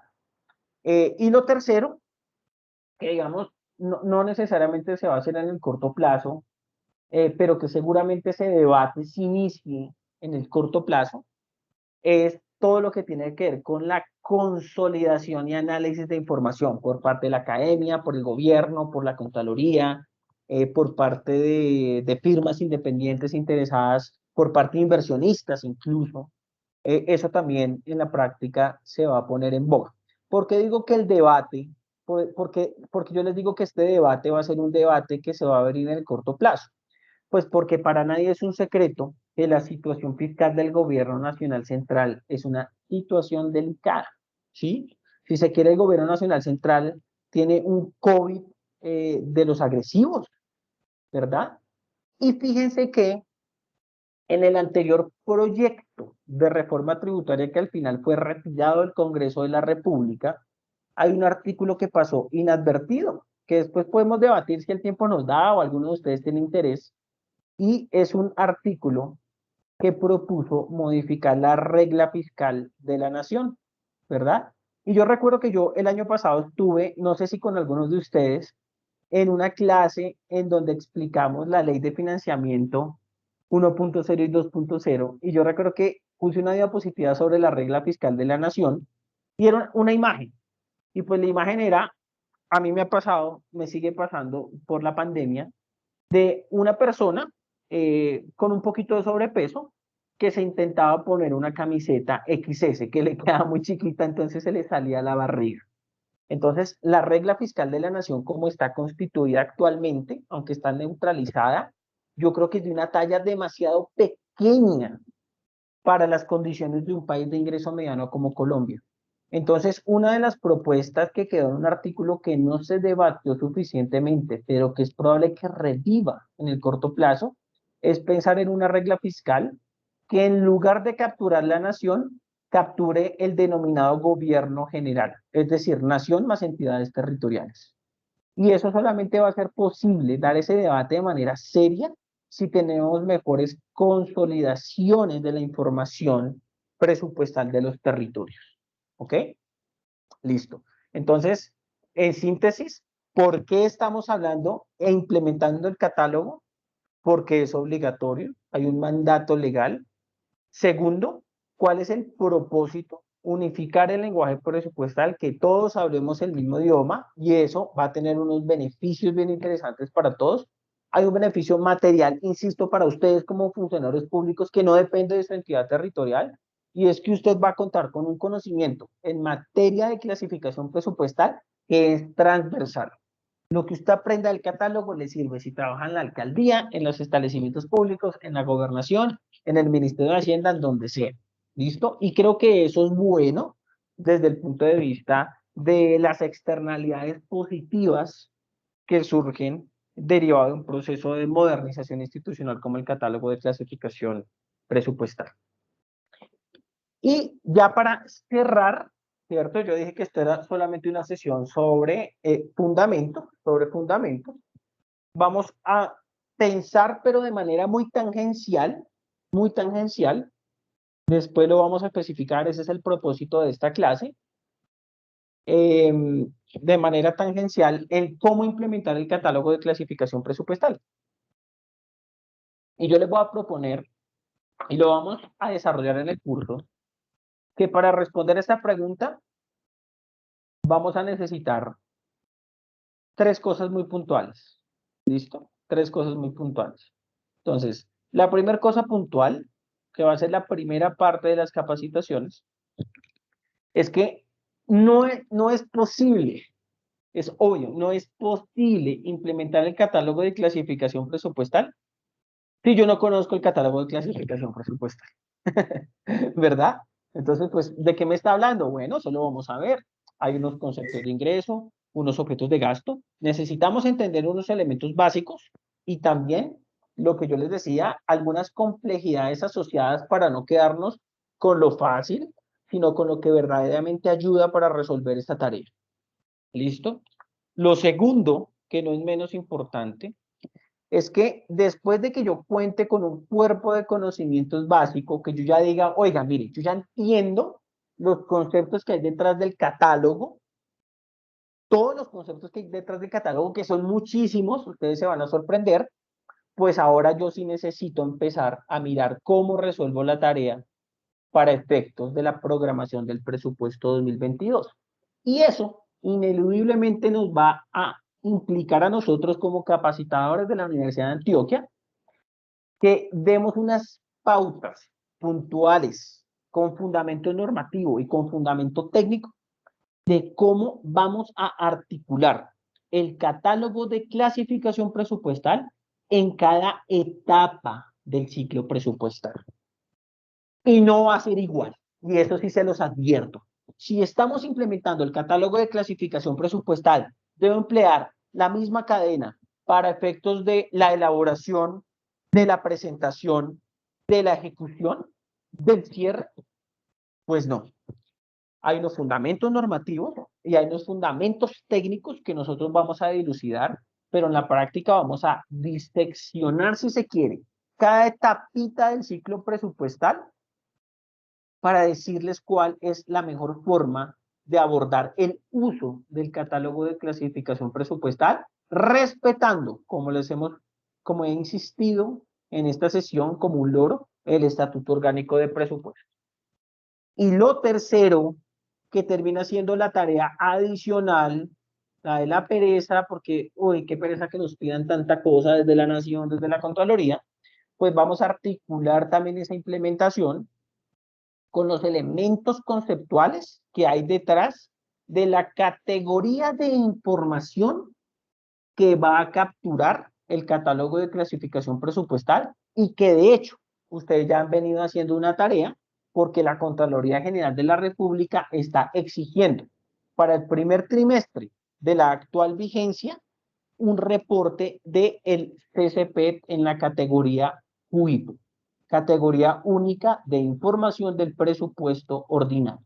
Entonces les vamos a dar también unas pautas para aclarar muchos elementos que hay detrás de la categoría UIPO, unas variables que no hacían parte de estos elementos conceptuales del catálogo de clasificación presupuestal, pero que al final se convierten en unas exigencias de información por parte de la Nación y de la Contraloría General de la República, ¿verdad? Entonces, es precisamente esta diapositiva la que resume lo que vamos a intentar hacer desde el punto de vista de esta jornada de capacitación desde la universidad, nosotros como docentes de la Universidad de Antioquia, y para que sea muy provechosa en todas esas tareas a las que ustedes tienen que enfrentarse en las entidades territoriales. ¿Listo? Entonces, sencillamente a manera introductoria, ¿verdad? No, vamos a ir explorando cada cosa con muchísima profundidad, no con todo el detalle posible, porque entonces ¿cuántas clases necesitaríamos para ver todas las cuentas de captura de conceptos de ingreso y de objetos de gasto? Pues necesitaríamos un año de clases, pero sí algunas técnicas y la definición de unos elementos que son imprescindibles y otros que son muy complejos y que requieren una precisión en este tipo de capacitación. Entonces voy a arrancar por lo obvio, ¿cierto? Después vamos a ir explorando todas esas cajitas, pero al final, para poder entender conceptualmente e implementar, por supuesto, el catálogo de clasificación presupuestal, yo hago una invitación respetuosa, muy respetuosa, a que todos cojamos un bisturí en este momento y nos abramos todos la cabeza. ¿Listo? Nos vamos a abrir la cabeza y vamos a sacar nuestro cerebro. Y a ese cerebro le vamos a implantar un chip que yo les voy a enviar a sus correos, lo metemos en el cerebro y nos volvemos a cerrar la cabeza. Acá implica, de momento, apartarse un poco de la experticia en presupuesto convencional, porque si algo estoy absolutamente seguro es que todos los que están aquí presentes son expertos en presupuesto. Bueno, algunos de pronto son nuevos, pero van a convertirse en el corto plazo en expertos de presupuesto porque lo van a padecer todo el tiempo. Pero acá yo necesito pedirles el encarecido favor de que nos pongamos en la disposición de reaprender, por más expertos que seamos en presupuesto. Miren, si yo hago una encuesta en el chat, o si yo hago una evaluación chiquitica a manera de prueba, yo les garantizo que el 95% o más de los asistentes a esta reunión saben 10 veces más presupuesto que yo. Se los garantizo. Pero la invitación que les hago es que de momento tengamos la disposición para aprender o reaprender de esa experticia de presupuesto con la que ustedes ya llegan. ¿Listo? Entonces, lo primero, desde la perspectiva del catálogo de clasificación presupuestal, es entender que ahora los ingresos en el catálogo están definidos, ¿cierto? Por unas transacciones que generan recaudo para la entidad territorial. Y esa definitivamente, diría yo, que aunque no es explícito en el Estatuto Orgánico de Presupuesto, yo creo que implícitamente está concebido en el sector público colombiano que lo que entendemos por ingreso presupuestal es casi que idéntico a lo que se entiende por un ingreso tesorario, como flujo. Es decir, estamos hablando de caja en el ingreso. Y toda esa caja, todos esos flujos de caja que llegan a las administraciones centrales territoriales, pues las vamos a empaquetar en una expresión mínima y específica que se va a denominar la cuenta de captura de cada concepto de ingreso. Entonces estamos proponiendo una forma de clasificar todos los recaudos, de las entidades territoriales en unas expresiones mínimas que llamamos cuentas de captura de los conceptos de ingreso. Y la pregunta sería, oiga, ¿y cuáles son los conceptos de ingreso? Bueno, pues los conceptos de ingreso surgen precisamente de un anexo que dispone el Ministerio de Hacienda y Crédito Público y en parte, entre comillas, después lo vamos a precisar, la Contraloría General de la República, del catálogo de clasificación presupuestal. En realidad son dos anexos y después los miramos, los vamos a descargar, los vamos a trabajar, pero el anexo 1A, que aplica para entidades territoriales, o sea, fíjense que ya hay un dictamen sobre el ámbito de aplicación de esas particularidades, de esas cuentas de captura, y el anexo 1B, que rige para el sector descentralizado. ¿Listo? Entonces, fíjense que acá no están cambiando las concepciones básicas que tenemos de presupuesto. Fíjense que estamos diciendo, mire, desde el punto de vista del ingreso parece que no muchas cosas están cambiando. Estamos pensando en todos los conceptos de ingreso que significan un recaudo, es decir, que tienen que ver con la caja, y esos ingresos se discriminan en tres grandes grupos. En el grupo de la disponibilidad inicial, como una cuenta agregadora, pero una superagregadora, una cuenta que agrega muchas cosas. Tenemos los ingresos corrientes también como una cuenta agregadora y tenemos los recursos de capital como otra cuenta agregadora, ¿verdad? Entonces, cuando pensamos en la disponibilidad inicial, estamos pensando única y exclusivamente en las empresas, porque las entidades territoriales no manejan disponibilidad inicial, tendrán algo parecido, pero que tiene una clasificación particular, que son los recursos del balance, que al final son disponibilidades de vigencias anteriores. Los ingresos corrientes, yo creo que hemos tenido siempre una concepción que acá se respeta, pero que va a tener unas excepciones puntuales, y es que nosotros denominamos a un ingreso corriente todo recaudo que le llega a una entidad territorial o una entidad descentralizada con un altísimo nivel de certeza. Entonces usted, por ejemplo, está en el municipio de Itagüí. Entonces Itagüí llega, no pensemos en condiciones extraordinarias como la pandemia. Pensemos, perdón, en condiciones ordinarias, normales. Pues llega Itagüí y dice, mire, ¿cuánto voy a recaudar yo? ¿Cuánto espero yo recaudar de impuesto predial en esta vigencia o en la vigencia siguiente? Pues si tenemos muy buenos sistemas de información y tenemos un equipo pues rico en materia técnica, lo ideal que sería hacer una facturación fantasma. Llego y hago las facturas que espero entregar el próximo año con los montos y específicamente para cada uno de los predios, de acuerdo con la vocación del predio, y sencillamente cojo eso y me dice, mire, yo espero recaudar tanto, pero históricamente X porcentaje no paga impuesto predial y termino yo en un proceso de gestión de cobro. Eso es una proyección ideal. ¿Ese tipo de ingreso es un ingreso cierto? Pues claro, porque cierto no significa que yo sé con exactitud cuánto voy a recibir, pero tengo cierto nivel de certeza de que voy a recibir un monto estimado y que seguro voy a recibir el recurso. Porque la gente tiene que pagar impuestos. Entonces, digamos que, aunque la certeza va a seguir siendo un elemento importante para entender lo que hay detrás de los ingresos corrientes, pues vamos a tener que ser un poquito más flexibles con esa definición del ingreso corriente cuando pensemos en determinadas transacciones que más adelante vamos a revisar. Por ejemplo, transferencias corrientes y transferencias de capital. ¿Será que la certeza es el elemento determinante para clasificar un ingreso que recibo de un tercero como corriente, como de capital? La respuesta es no, no es la certeza. Entonces, por eso les digo que estamos reinventándonos, que estamos reaprendiendo, y aunque la certeza va a ser un componente fundamental, ya no va a ser el elemento pues determinante, el que nos va a definir qué es ingreso corriente y qué es ingreso de capital. Los recursos de capital también tienen que ver con la eventualidad, ya todos lo sabemos, es su naturaleza extraordinaria, son difíciles de predecir, y en la práctica, fíjense que eso les lleva a muchas entidades territoriales. Cuando uno revisa un plan financiero de una entidad territorial, pues uno ve por allá recursos de capital, la mayoría de cosas en cero. Pues como son tan inciertos, yo espero que no va a recibir. Y ya al final digo, oiga, pero esa es una buena planeación financiera cuando la entidad territorial lleva 10 años con recursos del balance equivalentes a 10.000 millones de pesos, cuando todos los años genera como mínimo rendimientos financieros de 200 millones de pesos, cuando tiene una entidad descentralizada como, por ejemplo, EPM, que genera 1 billón de pesos de caja al año. Entonces yo al final digo, mire, esto sirve como principio orientador.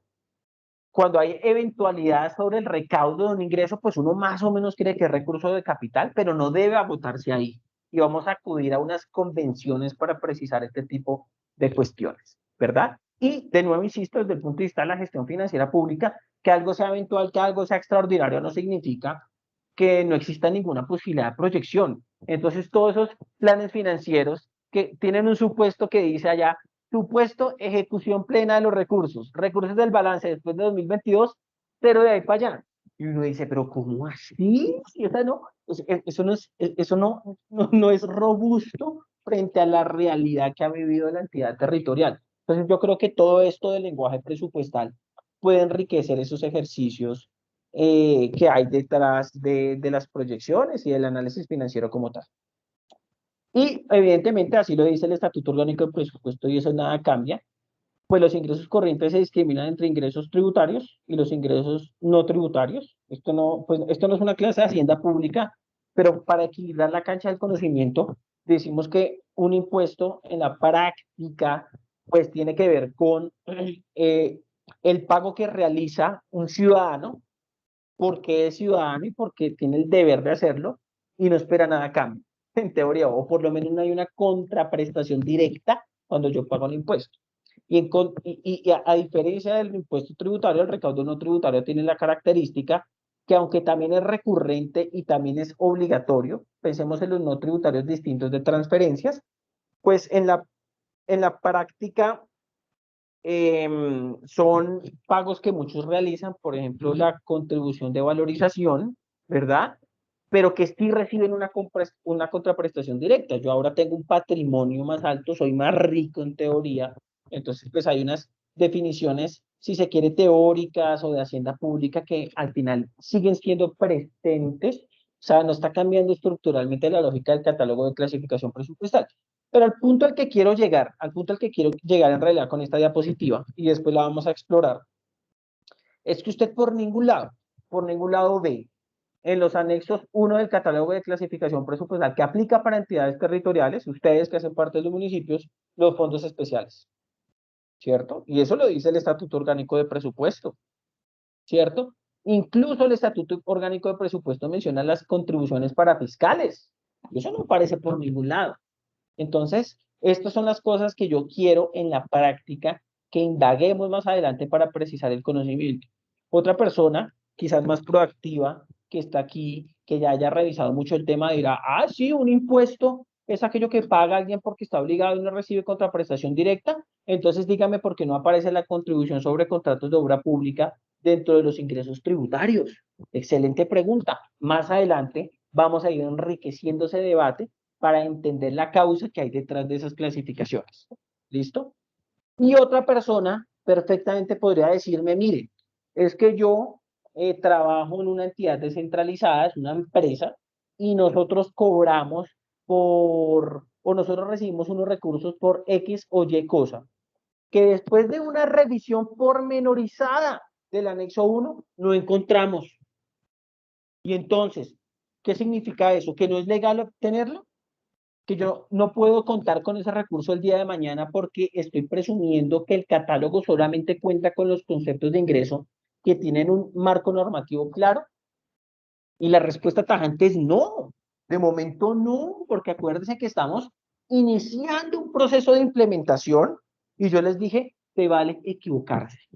Y equivocarse puede ser una omisión. Imagínese que usted sea la única entidad descentralizada del país que recibe ese tipo de recurso bajo todos los soportes legales con los que usted cuenta.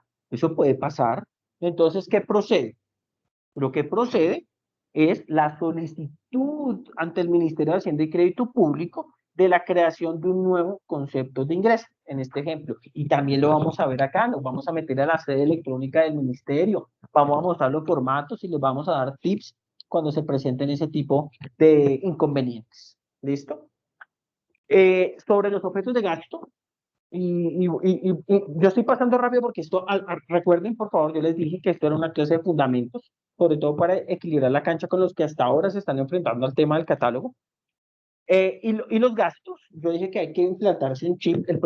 La primera parte del chip decía, los ingresos se clasifican por conceptos, transacciones que generan un recaudo, que se materializan en caja, independientemente si es con o en situación de fondo. Y los gastos, fíjese que la diapositiva nos dice cuál es la lógica de los gastos que hay detrás del Estatuto Orgánico de Presupuesto, pero solo para entidades territoriales, porque para ser estricto, si yo tuviera también acá el sector descentralizado, debería haber otro gasto que se llama gastos de operación comercial, ¿cierto? Gastos de operación comercial, que está al mismo nivel de funcionamiento del servicio de la deuda de inversión y que está consagrado en el decreto 115 de 1996. Pero entonces fíjense que esa diapositiva es muy fácil de entender. Entonces, y yo la he visto como en 1 millón de cursos de hacienda pública del país. Entonces, cuando miran finanzas públicas subnacionales, oiga, ¿cómo se discriminan los gastos? No, pues funcionamiento, servicio de la deuda en inversión.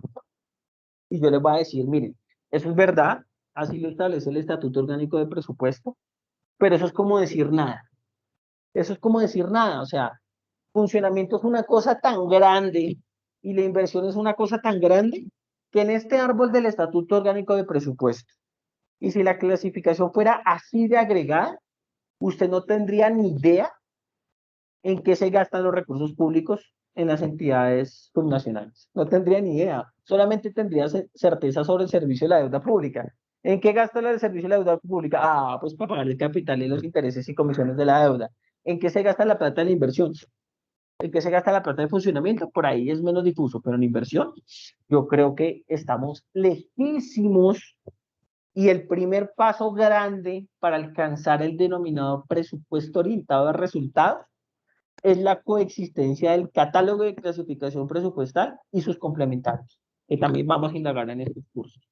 Entonces, fíjense que al final, lo que yo les decía del ejemplo, pregúntele al secretario de Hacienda cómo va determinado proyecto de inversión. ¿Proyecto de inversión? ¿Qué es eso? Y al final ocurre porque hemos llevado una práctica inercial en la administración pública y es que Hacienda se encarga de lo Hacienda y Planeación se encarga de lo de Planeación. La propuesta que nosotros estamos haciendo es una recomendación importantísima en el desarrollo de esa tarea a la cual ustedes se están enfrentando, es que hay que trabajar de la mano siempre.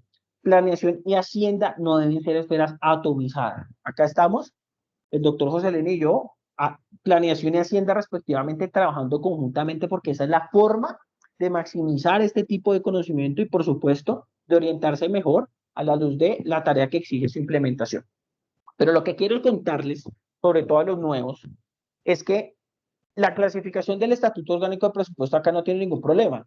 Normalmente yo asocio el funcionamiento a lo que tiene que ver con la misión institucional, los gastos que se requieren para mantener la capacidad administrativa, el terreno administrativo de la entidad territorial, pues es obvio, y yo necesito pagar unos salarios, que necesito pagar unos servicios públicos, que eventualmente necesito contratar unos apoyos complementarios como personas naturales para determinadas labores, que también necesito, por ejemplo, pagarle los honorarios a los concejales en los distritos. Seguramente necesito yo pagarle unos honorarios a los ediles. Entonces es obvio que nosotros entendemos que eso es funcionamiento y eso no va a cambiar.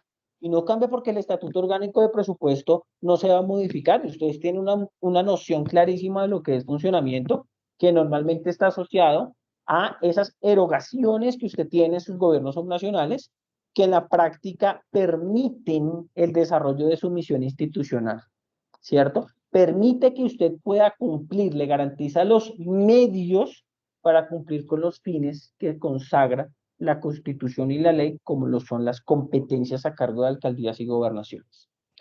El servicio de la deuda, pues, está asociado a todos los gastos que tienen que ver con el endeudamiento, y la inversión, por su parte, tiene que ver con todos esos aquellos gastos que podríamos decir que tienen que ver con generar capacidad económica o reivindicación social en su jurisdicción, ¿verdad? Entonces usted al final, cuando piensa capacidad económica, bueno, pues es que acabo de construir un hospital, es que acabamos de construir un escenario deportivo, es que acabamos, como lo decía el gerente de la idea, de renovar toda la red luminaria de los principales parques de la ciudad, del municipio, ¿verdad? Pues eso tiene que ver con la capacidad económica que genera unos círculos virtuosos. En la medida que hay mayor dinámica económica, se pagan más impuestos y con más impuestos puedo invertir más en lo social. Entonces es una apuesta por lo seguro, ¿cierto? Pero por otro lado también un componente que menciona el Estatuto Orgánico de Presupuesto, que son los determinados, el determinado gasto público social. Eso también tiene que ver ahí. Entonces, ¿usted quiere un mejor país? ¿Todos queremos un mejor país? Bueno, pues es que hay que educar a los niños, ¿verdad? Entonces todo, ¿y cómo se educa a los niños? Pues garantizando la prestación del servicio. Necesito contratar docentes. Eso es inversión en este país, ¿verdad? Y así lo hemos entendido, pero cuando llega alguien, y voy a poner un ejemplo extremo pero real, cuando llega aquí alguien, por ejemplo, a revisar cómo está Colombia en el contexto internacional y de inversión, hombre, en el contexto internacional el pago de un salario no es inversión.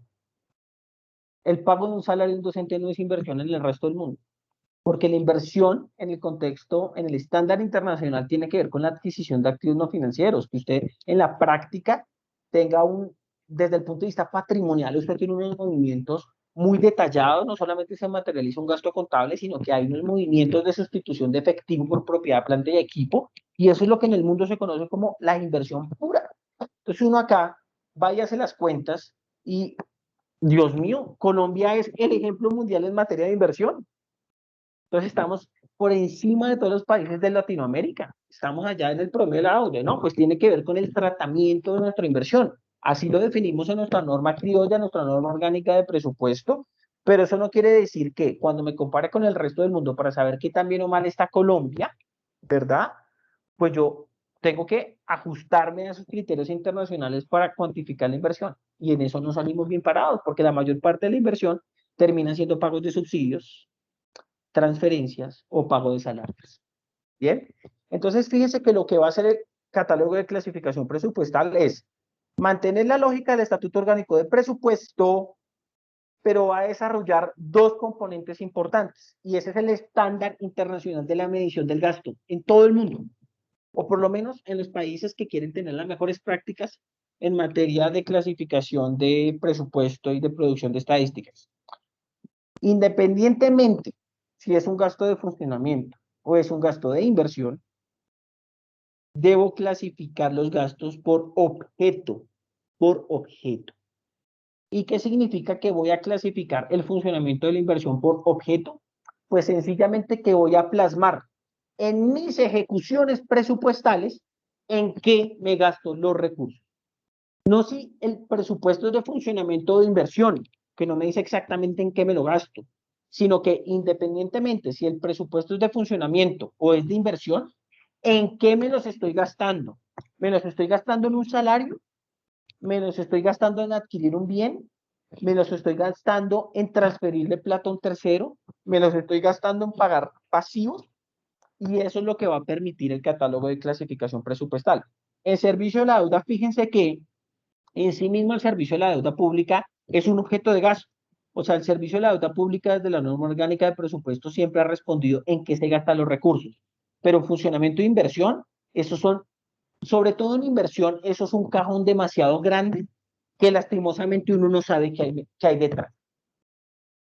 Y si queremos avanzar en un presupuesto orientado a resultados, pues debemos tener la capacidad de vincular los proyectos de inversión que están consagrados en los planes de desarrollo a través del plan operativo anual de inversiones para cada vigencia con los objetos de gasto.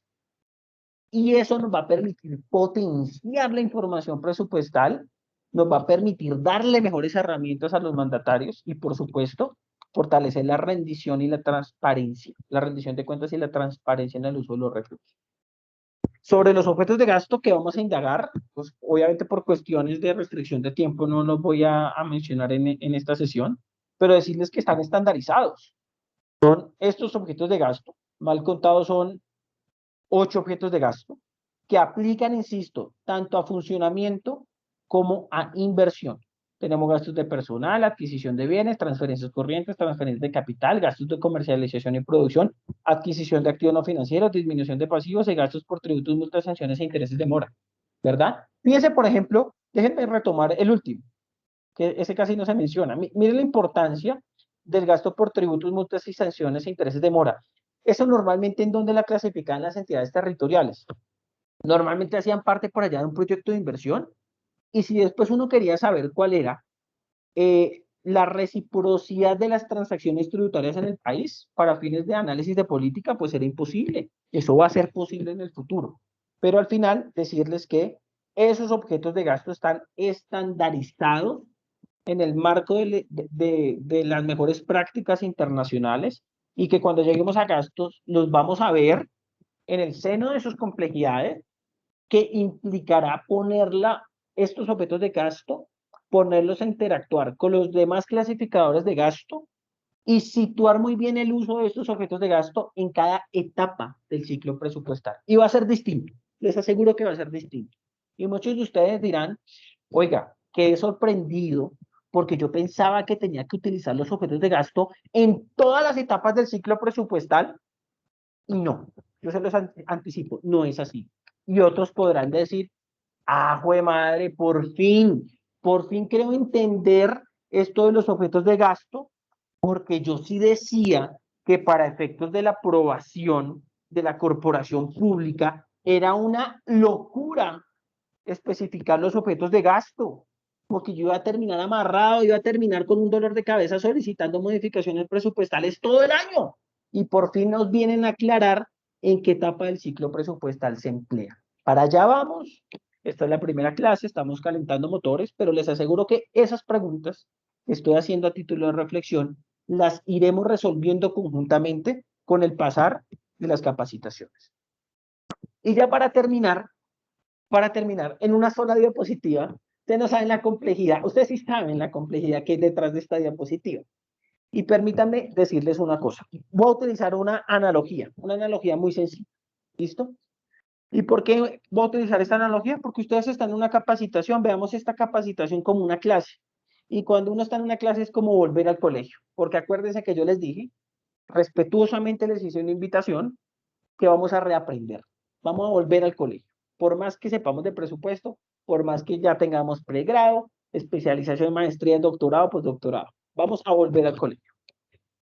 En la práctica, el catálogo de clasificación presupuestal que hemos visto hasta aquí, apenas los fundamentos, va a ser solamente el uniforme del colegio. Va a ser solamente el uniforme. ¿Listo? Entonces, el pantalón, camisa, manga corta, si en el municipio hace mucho calor, y los zapatillos. ¿Listo? Y bueno, hay algunos colegios en donde las niñas también van con pantaloncitos y utilizan falda bien. Esto es el uniforme. Nos vamos a uniformar todos en el catálogo de clasificación presupuestal. Pero si usted va al colegio y usted llega al colegio solamente con un uniforme bonito, ¿qué va a aprender? Va a aprender poco, porque le faltan muchos insumos. Le falta el maletín, le faltan los esferos. Si el pantalón estaba muy bonito y estaba uniformado, pero usted era como flaquito, pues se le va a caer y no nos va a servir. En ese contexto de esta analogía, todo lo que se requiere adicional a ese uniforme que es el catálogo de clasificación presupuestal. Para poder ir al colegio, van a ser los clasificadores complementarios.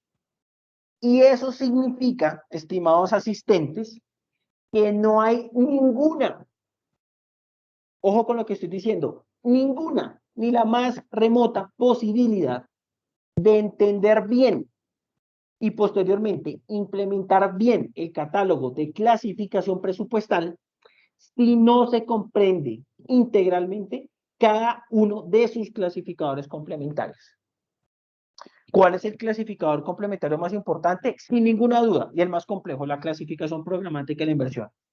Y el doctor José Lenin, que es experto en la materia, nos va a volver unos duchos en la materia. ¿Que hay otros clasificadores complementarios más sencillos, pero vitales? Sí.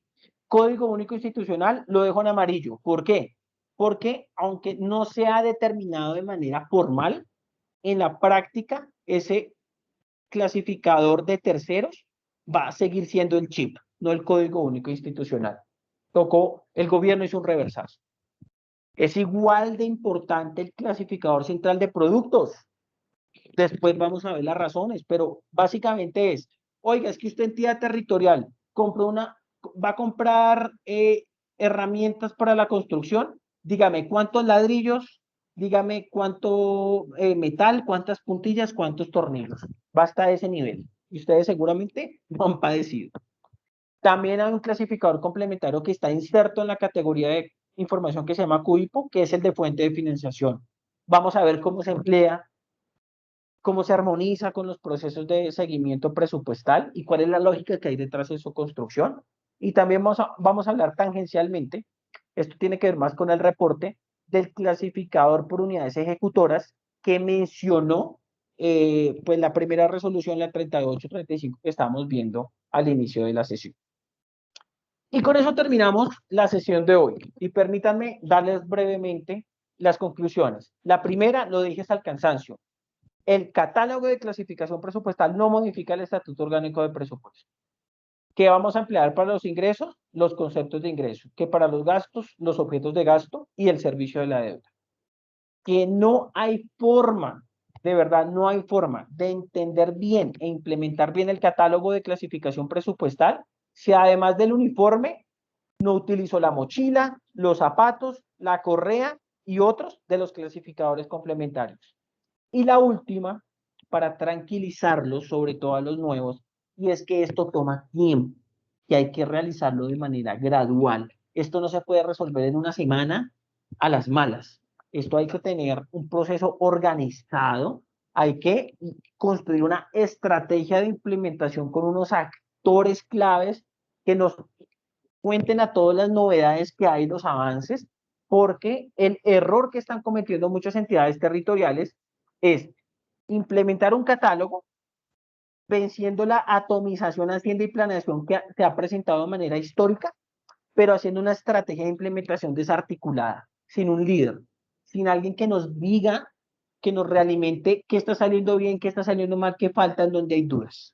Entonces la invitación también es para que en este proceso de programación presupuestal 2022, al cual ustedes ya se van a empezar a enfrentar, definamos muy bien una estrategia de implementación del catálogo con alguien transversal que sirva de vaso comunicante entre Hacienda y Planeación. Eso es todo lo que tenemos por contarles en esta corta sesión. Muchísimas gracias por la asistencia. Si hay algún comentario o pregunta, bienvenida. Y si no, pues nos vemos en 8 días para ya meternos de fondo en este mundo del catálogo de clasificación presupuestal. Mil gracias.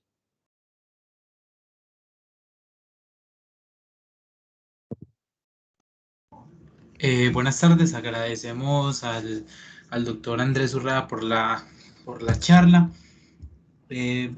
Siendo las 5:59, en nombre del Instituto para el Desarrollo de Antioquia IDEA y para la Universidad de Antioquia, en nombre de los dos agradecemos su participación y lo que son las memorias y la grabación de la reunión se las estaremos enviando por correo electrónico. También a través de correo electrónico les enviaremos una solicitud para que nos llenen el listadito de asistencia si son tan amables para que nos quede este comprobante, y también les enviaremos la circular 15 del 2021 que nos la compartió el profesor Lenin Galindo, que es para los gobernadores y alcaldes. Les agradecemos a todos su asistencia. Feliz día. Muchas gracias. Gracias, muy amables. Hasta dentro de Muy amable. Todo. Muchas gracias. Gracias, muy amable. Gracias.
Trial version.